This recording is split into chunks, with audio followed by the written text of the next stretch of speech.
In today's Leeds news, Struijk on captaincy and freedom, the 1972 FA Cup mural to be moved, Calvert-Lewin on the England opportunity, and pundits have their say on the final table.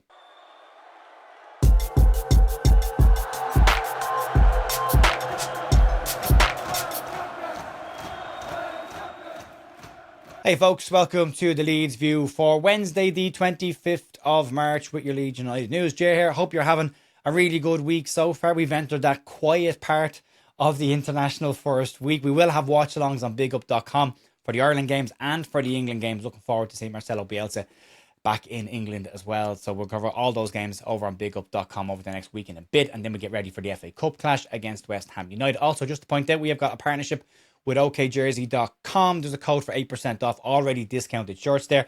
I got my first set of shirts from them yesterday, and I've got to be honest with you, the quality of them is fantastic. So if you want to get some World Cup shirts for a World Cup summer, you can check out the links down below and use that discount code in your checkout. Also check out Studio Wallace if you've got any graphic design needs. James has been fantastic for this channel. You can check him out down below as well. Right, let's move on and get stuck into today's news. Leeds United Vice Captain Pascal Struijk has been speaking with the official Leeds United podcast and has spoken about his initial reluctance to pick up the captain's armband for Leeds United and be part of that senior leadership team within the Leeds United squad, but does feel over the last year or so that he's gotten far more comfortable and is in a decent position right now to be able to step into that. In 12 more appearances time, Pascal Struijk will hit an unbelievable 200 appearances for Leeds United at the age of just 26 years of age, and he's very much part of the woodwork when it comes to that Leeds United backline now at this stage. But he was speaking on the initial chance to move into that leadership team and the captaincy, and he said the following. If you asked me a few years ago, and our physio will be able to confirm this, I said I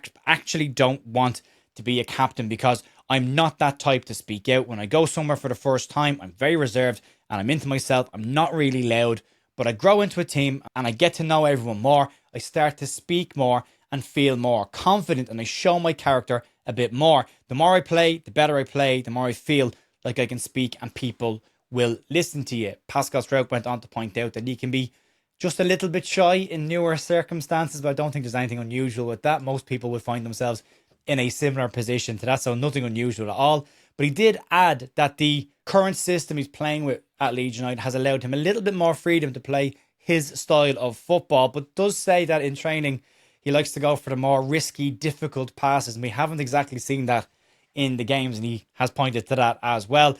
We also noticed that since Jacobial has gone into that Leeds United back three, that all of a sudden Pascal Struijk looks a hell of a lot more comfortable and solid in that system. And he's kind of indicated that himself as well. He said that in the back three, he's got more freedom, and if he wants to be more aggressive, he knows he has the cover to do that. And that back three allows him to play the best parts of his game and allowed us to see Pascal Struijk at his absolute best at times this season, which has been really good to see. There's a fantastic footballer in Pascal Struijk. You just do worry about him getting turned the odd time, and in a back three you cover that off completely, so it allows him that freedom to be a bit more relaxed and play the football that he's very, very capable of. And on the captaincy as well, you don't have to be a loud captain. There are lots of people who are do as I do and not as I say types of captains, so you just need to be able to show that you've got leadership qualities, and that's driving your side in difficult times more than anything else. So yeah, I think he's been a fantastic member of that leadership team. I've always enjoyed him as the captain, especially last season when he had the armband for quite a long part of the season. So yeah, well done to him. Let's move on. The 1972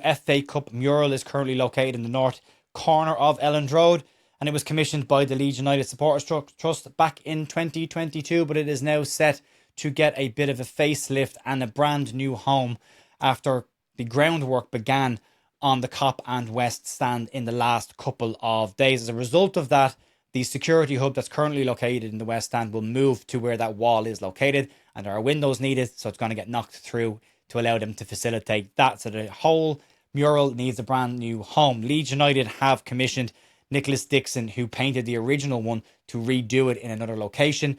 The original drawings for that wall were done by Paul Trevelyan as well, and it was commissioned by the Leeds United Supporters Trust back in 2022 to remember Don Revie and that 1972 FA Cup winning side. Leeds say that they have commissioned Nicholas once again to repaint the entire mural to ensure that it retains the pride and prominence that it absolutely deserves. The Leeds United Supporters Trust have also commented on this, and they've said that they have been consulted and cooperated on this venture. Leeds Live have stated that the mural will be moved to not too far away from its current location, but they haven't exactly confirmed right now where it will be located once the final bit is done and dusted. But yeah, it's a cracking mural, and fingers crossed it gets a far more prominent location moving forward. Let's move on. Dominic Calvert-Lewin has got his first England training session back under his belt since his long-awaited return.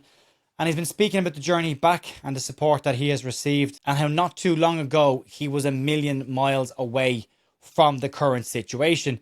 DCL thanked his wife and his daughter for helping him through the more difficult times over the last couple of years, and spoke about the fact that he had a video call with Thomas Tuchel, who's just told him that you've got an opportunity now to get in front of me and show me what you are capable of, and something Calvert-Lewin will try and grasp with both hands. He also thanked the club and the staff and the players for getting him in this position, and he had the following to say on that. It's really hard to put into words. I'm probably not really taking it all in yet, that I'm going to be joining up with the squad and having England call up. It's been a long road to get that recognition of having the opportunity to represent England again, so I'm absolutely delighted. Calvert-Lewin also spoke about the support that he got from the players, the staff, and people around Thorpe Arch in getting back into the England squad, and on that he said this: "It's been really nice. I cannot say that I felt love like this. It has been really special, and I've appreciated it a lot from the players and the staff and the people at the club. I have definitely felt everyone's genuine happiness for me.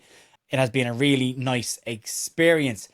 It's fantastic form. It's great to see all of these players back in international duty. Noah Okafor is part of that as well. It shows that the squad is pretty strong when there are 11 players currently on international duty, 12 if you include Ilya Gril before he withdrew from the Bulgaria squad. So it does give you a measure of where the squad is at right now.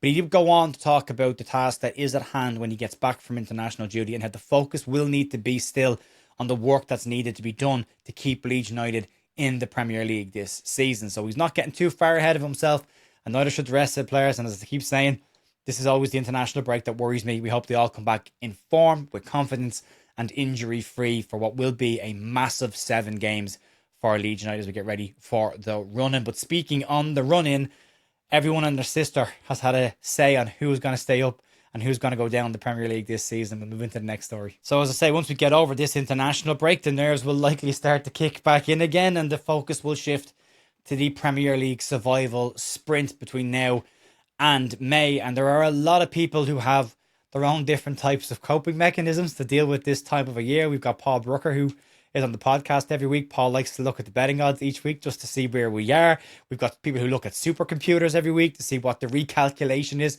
and where Leeds United will finish. And from my part in it, it's an Excel spreadsheet with the remaining points available versus the gap that we've got between us and the bottom 3. Until that gets to a comfortable spot, I'm not going to be happy or relaxed about it. So everyone's got their own different way of looking at it and who will go down: Leeds, West Ham, Spurs or Nottingham Forest, to join likely Burnley and Wolverhampton Wanderers. And now pundits have been having their say on the relegation race, and TalkSport's Simon Jordan believes that the bottom 3 will stay exactly as it is, with West Ham dropping into the Championship. He's had that opinion and mindset for quite a while now, and he hasn't changed his mind on it. He has said that he's a little concerned at Leeds United's form right now, but thinks they'll just about have enough. But did point to the fact that West Ham have been picking up wins and points in the last month or so, and still haven't managed to get out of that bottom 3, will be a demoralising factor and could have an impact on them.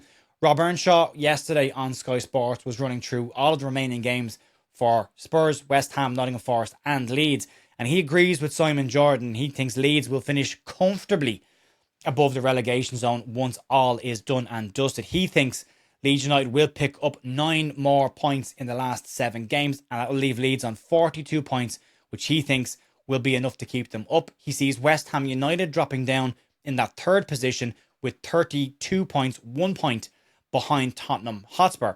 Ashley Williams was also on Sky Sports later in the afternoon. He was talking about this situation as well, and he thinks Spurs should have enough to stay in the Premier League, but that being so dire this season, you could see a scenario where they go the remainder of the year without picking up a win, and that means they would have started and ended the season in 2026 without a win. On Leeds, Williams reckons that Elland Road will be a major factor in this, and he sees Leeds picking up 3 or 4 more wins and thinks that Leeds will have enough.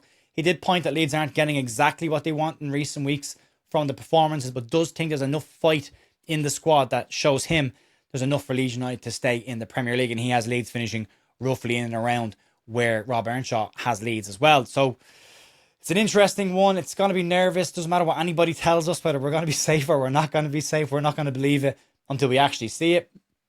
All you got to do is go through the comment section in these videos every single day, and you can see so many people who are super confident that Leeds will stay in the Premier League, and those who believe we're already down, despite the fact that we're still 3 spaces above that relegation zone and 4 points clear. But again, you just never know, and we all have that little bit of PTSD in the back of our heads that if it can be done, Leeds will do it. So until we see the points come in, we won't believe it. We've got a massive set of games coming out after this. Manchester United away after the FA Cup game, but then you've got Burnley and Wolves at home in their next 2 home games, and they're 2 games that Leeds have to win. And you've got Bournemouth away, stuck in the middle of those 2. So if you can get anything away at Manchester United and Bournemouth, pick up 2 wins against Wolves and Burnley, you should be just about there, and we can relax a little bit more. But there is still a lot of work to be done. We still have to start scoring goals again, and the performances have to turn into points. So a lot of work to be done, but you can let me know who you think the bottom 3 will be when the season concludes. I'd love to know what people's thoughts are. Be honest, try and park the emotion and have a little look at it and see, well,